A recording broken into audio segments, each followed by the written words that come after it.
Welcome back, everyone. In this video, we are going to talk about Psychopolitics, the book by Byung-Chul. The subtitle of the book is Neoliberalism and New Technologies of Power. So let's begin with a quick definition of psychopolitics, contrasted with something else that would be very helpful. On page 79, in fact, Byung-Chul gives a nice, helpful description. We read, neoliberal psychopolitics is a technology of domination that stabilizes and perpetuates the prevailing system by means of psychological programming and steering. The contrast is between psychopolitics and biopolitics. That is the key distinction, and we are moving away from Foucault and building on Foucault. So biopolitics was the focus of the French philosopher Michel Foucault in his description and critique of the disciplinary society. With biopolitics, you have systems that discipline the body to your typical situations. You are in a factory, in an office, in prison, in maybe a mental institution. Any institution that dictates and limits the range of your movements. It's not that you're not doing anything. You're still doing. You're still active. You are still working or laboring. But your labor is restricted and channeled. What is important for us is that there is still a separation between the point of view of the person who is laboring within that biopolitical system and the point of view of the institution. There's a separation between the oppressed and the oppressor. And in that context, it makes sense to talk about the institution keeping an eye on you, your boss, the prison guard, the psychiatrist, keeping an eye on you, surveilling you. Here, Jeremy Bentham comes in. Han makes a reference to his concept of the panopticon. You're almost always are being watched. You're almost always in a space where you're being surveilled. But internally, despite always being kept track of, internally you could have your freedom of thought. You can resist in small ways. Maybe you can get away sometimes. So that is biopolitics, the biopolitical disciplinary society. With psychopolitics, things are different. Here, what is captured is the energy of your psyche. The energy of your mind itself is captured, and it is used as a resource to drive the capitalist system. And we are programmed. That means we are programmed to want it. We have become willing agents of it, of the system.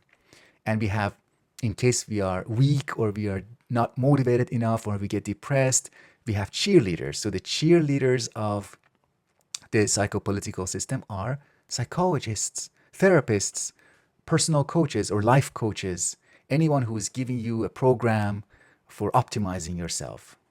Maybe a program of self-help. So we become, in this culture, in this type of society that we are living in, we have become atomized individuals, atomized selves. And we have become entrepreneurs of these selves, entrepreneurs of the self. So this self has become a project, constantly working on ourselves, constantly working on the image of that self, our profiles, our hustles, and our sense of freedom that is glorified and celebrated. And that is actually a manipulation. That celebration of that freedom, personal freedom, is a way of eventually exploiting us or making us exploit ourselves, auto-exploiting.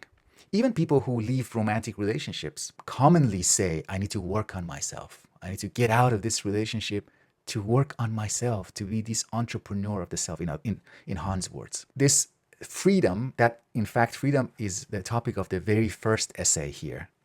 And Han is warning us about thinking uncritically about the freedom that we think we have. This freedom that we think we have is in a constant state of crisis and pressure to such an extent that it doesn't make sense anymore to talk about it as freedom.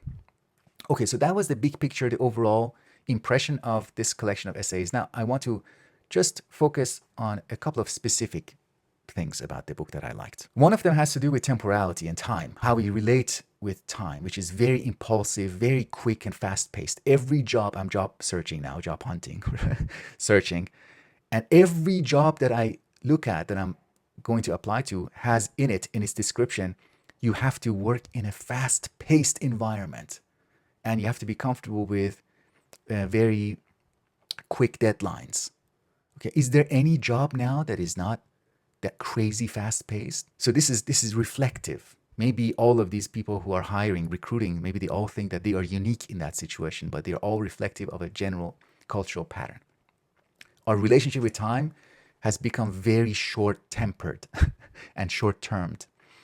So that means that in our emotional life, we are moving away from everything that has a long-term and stable character, like feeling, like narrative, and we are moving towards impulsive and short-term parts of our being, like emotion and affect. Emotion is short-term compared to feel. A feeling, you can linger in it.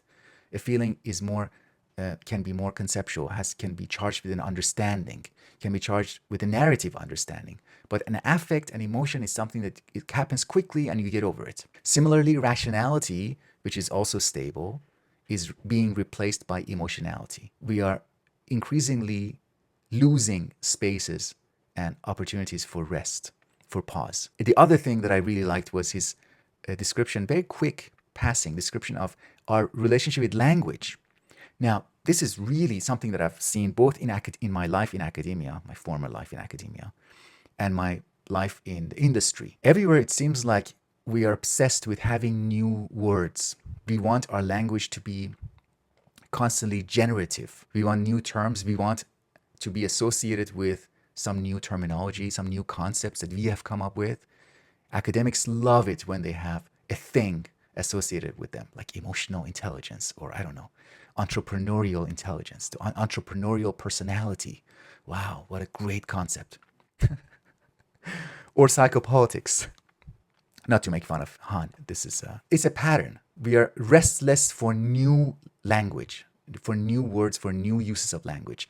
What does that mean? It means that we don't pause anymore to taste the words that already exist, to really look at them, to pay attention to the existing words that we already have them in our vocabulary. These words have a history. These words are rich. They are connected to a history, a culture, to other words, to a root, or maybe multiple roots in some cases.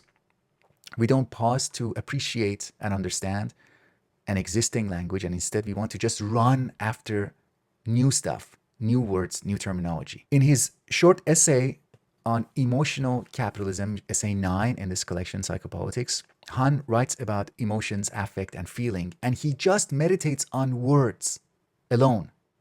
That's his method.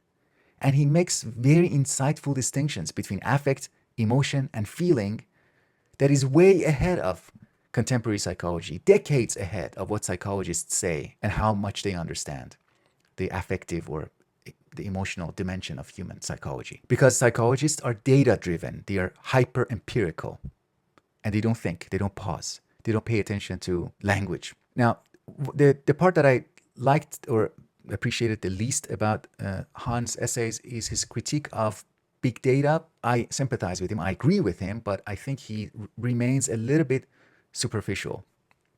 He makes a very important point and correct point, I believe, that we are using correlation too much, and we have let go of causation and wanting to understand causation. We have lost our hunger for explanations, and what we want is we want to see associations, just like how big data operates, how big data is generated and it is used. We just want to see associations, and that's why Lacanian psychologists say that in our time the imaginary order is super dominant and we are losing the real and the symbolic. That's connected to wanting just association. And in fact, just wanting associations and letting go of causation and not wanting to explain, not wanting any accounts of the phenomenon, is why we live in an age of bias. All kinds of bias, gender bias, racial bias, economic bias. All of these biases are based on superficial correlations and correlational studies. Anyways, that's a good place to stop. Let me know, this is what I want to ask you. Let me know if you're interested in having a session or maybe multiple sessions going through this book, which is so far my favorite work by Han, in a maybe seminar-like format, discussing this work together. If you're interested in that, let me know in the comment section and I will organize it. And otherwise, I would appreciate if you could press that like button to help with the video and the channel in general. Feel free to subscribe. That would be great too. Check out my Patreon page. And that's it for now. I'll look forward to speaking with you in future videos. Bye for now.